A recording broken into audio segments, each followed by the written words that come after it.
In this video of my 2024 Honda Transalp US version, I'm gonna list a few of the biggest complaints about this motorcycle. Now again, as you all know, this is my opinion here. So some of these may not apply to you and your riding style at all. So just pick and choose which ones will suit you. And I just want to help you make a better purchasing decision. But please let me know down in the comments, what is your biggest nitpick or gripe or disappointment about the new Honda Transalp? Now for me, there is no other area we can start other than the tires. The stock tires that came on mine were the Bridgestone Mix Tours. You can also get them with the Metzlers, which are what comes on the Africa Twin and such.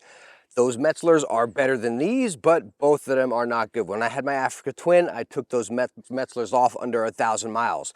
These I took off right at 1,000. If you ride mainly road and maybe you want to hit the occasional off-road or like fire road, you'll be okay. But this front tire, this stock one, is seriously dancy on any kind of loose gravel. So as you can see, I already changed mine out to my Bridgestone Battle Axe. You all know I use these tires on so many bikes, my Triumph, the R650, so many bikes I've used these tires on. We'll be reviewing these coming up here shortly as well. But again, the tires, oh my gosh, the stock ones are horrible. Change them fast. Again, this could be personal preference. Me personally, I like doing some decent off-roading, and those are not going to get it done for me. But I think an even bigger issue with the tires, which I think a lot of you can agree on here, as that plane goes by, that is with them being tube tires.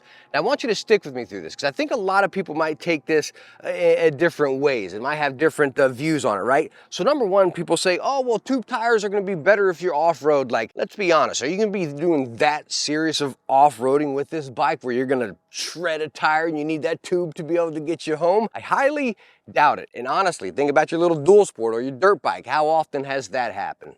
Probably pretty rarely, right? For me, I will tell you why this really disappoints me. As you see, I just got my new tires on right here. I always change my own tires, all of them. I got a little Nomar tire changing kit and I do them, tubeless ones, bam. Fairly easy, I still take a little muscle, but I tried doing these myself and I ripped both tubes. I punctured them with my spoons trying to get in there. I just can't change tube tires. Again, maybe that's just me, but it is clear as day harder than changing a tubeless. So for me, I had to go to the shop, pay $100, get my tires changed. So that's another cost for me. Again, I like trying and testing out different tires. That's a really big hobby of mine, right?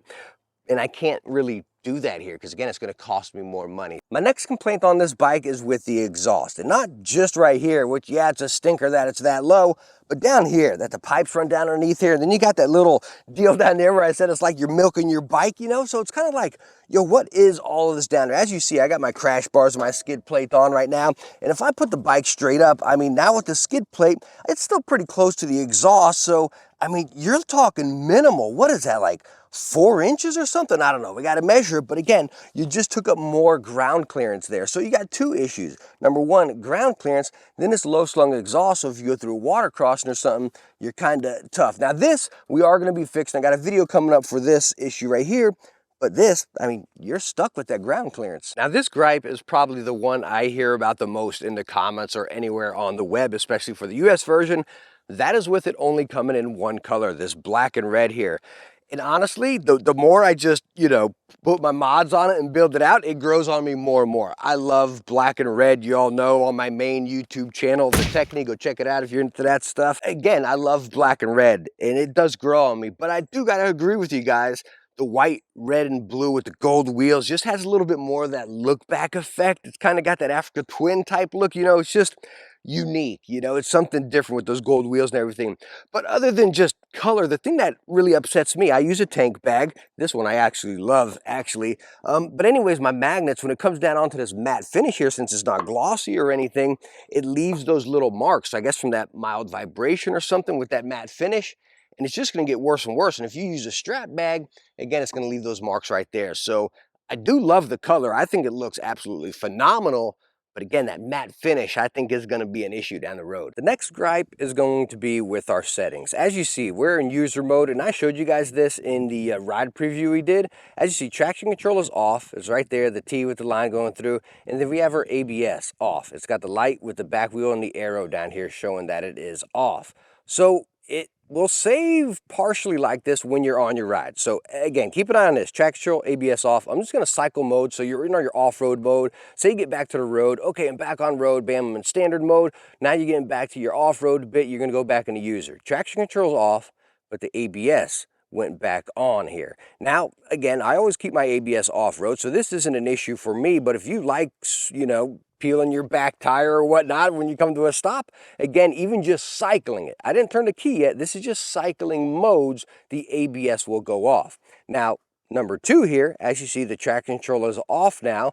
That does not save, so I'm going to turn the bike off. Bike is off right now. I'm going to turn the key back on over here, get our graphics and all, and it is going to wipe everything. So now you can see the traction control is back to full and the ABS is back to off-road. So off-road does save, but again, just to reiterate, ABS does not save even just cycling modes, just like this while you're on the bike, but then traction control, if you turn the key off, that does not save. So as far as those settings right there, you know, I think that's going to be a lot of personal preference. Again, me, I never turn my ABS completely off. I do turn the traction control off. As I stated before, the traction control on this is very finicky. It'll catch on even on the lowest setting or the highest setting there. So when I'm off-road, I do turn the traction control off and it just transforms this bike. So that's a bit of stinker, again, whenever you turn the key, but it's such an easy just fix right there when you're in user mode. But my biggest complaint is the Bluetooth that's on this bike is not for US and Canada. And it states it straight up in the manual that it doesn't work for US and Canada. Again, it gives you the navigation thing on there. I'm not sure if it gives you like track skip. That's what I honestly wanted, was track skip. So if I got my headset on here, just over in the button, I can skip a track or take a call or hang up a call. I really wanted that right there. So that is my biggest stinker with the Screed and Tech. Now this complaint may just be for me, but it's something I really notice whenever I'm riding, and that is, again, with the clutch, where I gotta release it way far out there, and then bam, it bites in, and you get that sweet spot, you know? It's just, again, you gotta release it so much. I know people are saying loosen this, but that's just gonna reduce that slack, not make it release out there. So you need to find some adjustable levers or something, because me having to release out far, especially if you're on a long road trip, you definitely start feeling it in your hand.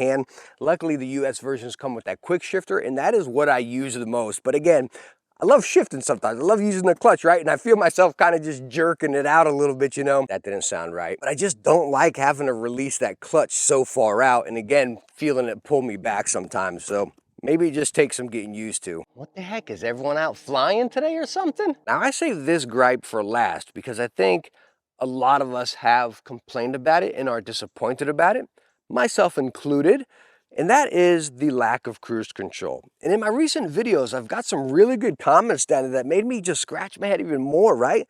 Like people were saying, how do they put cruise control on the Rebel 1100, but not this? Now, I get it. The Rebel 1100 doesn't have this newer screen and stuff like that, you know? So I don't know, but then you talk engine size. It's just weird, and I hope Honda releases a mod kit or a part for it. I don't know how that works, and with the engine, if it's already set up, I don't know how that works, but that would be nice.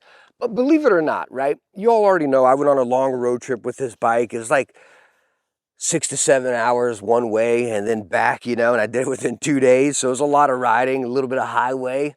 But again, I tend to stick to back roads, smaller highways. I stay off the interstate. I'm gonna get on it with this for sure, but that's boring, right? I don't think any of us buy motorcycles to get on the interstate. We want to get on those back roads, and honestly, I just didn't miss cruise control as much as I thought I would. Now, my Africa Twin and my Triumph, I took it here all the way up to Tennessee, interstate the entire way, and I'll slap that cruise control and just ride. And it is nice to have that. I will admit, it's nice to have that option. But I don't think you're gonna miss it as much as you thought. Because again, me, all of my bikes having cruise control. It's always been one of those things I said, I need it. And I do love it. I do love it and I do want it, but I don't miss it as much as I thought I would. So there we go. My nitpicks, my complaints, my dislikes about the Honda Transalp. But I will not lie to you. I am having a blast with this motorcycle. I really am. Is it perfect? No. But heck, is any motorcycle perfect? You know what I mean? You really got to find what you like and dislike about it. And honestly, the dislikes about this motorcycle at 10 grand, I don't think it's deal breaking, right? Depending on your ride style. Some of these may affect you more. Some of them may not affect you at all that I mentioned here. The number one thing that affects me is, again, the tube tires. Number one, the cost, because I like changing my own tires and I like playing around with tires, but I just can't change a tube tire, right? So again, that could just be me right here, you know what I mean? But it's also that peace of mind. If you're just riding around town, you get a nail in it, tubeless, attach it, go to the shop and you're good to go. Tubeless, or tube tires right here, maybe if you get some of that gel or whatever you call the tire foam to fill it out. That's what I keep in my bag actually. But again, I can't change it myself, so it's gonna cost me some more money. Again, as far as the ground clearance, I think might be another big one for people, but let's be honest, a bike like this, you're not gonna be doing extreme off-roading. You're probably be doing some fire roads, maybe mild off-roading at most right there. And I honestly think this is gonna get you through it. Maybe you gotta pick your lines a little bit more, but I think this bike is gonna do 90%, if not more, of the riding that we are all going to want to do with it. So anyways, thank you so much for coming by for this video. I hope you enjoyed it. I hope I was able to help you out, and I hope all of my content is being able to help you out, make your decision on the new Honda Transalp here. I got a lot more coverage coming for this. As you can see, I'm getting my mods installed. I got a whole lot more coming and everything. Following video, we will be covering these tires on this bike, seeing how it handles on that dirty old little soft sand we just rode on with the stock tires. That was horrible. So again, make sure to subscribe, hit the bell, because we got a lot of coverage coming on the Honda Transalp. Thanks so much for coming by. Hope to catch you in the next one. Bye now.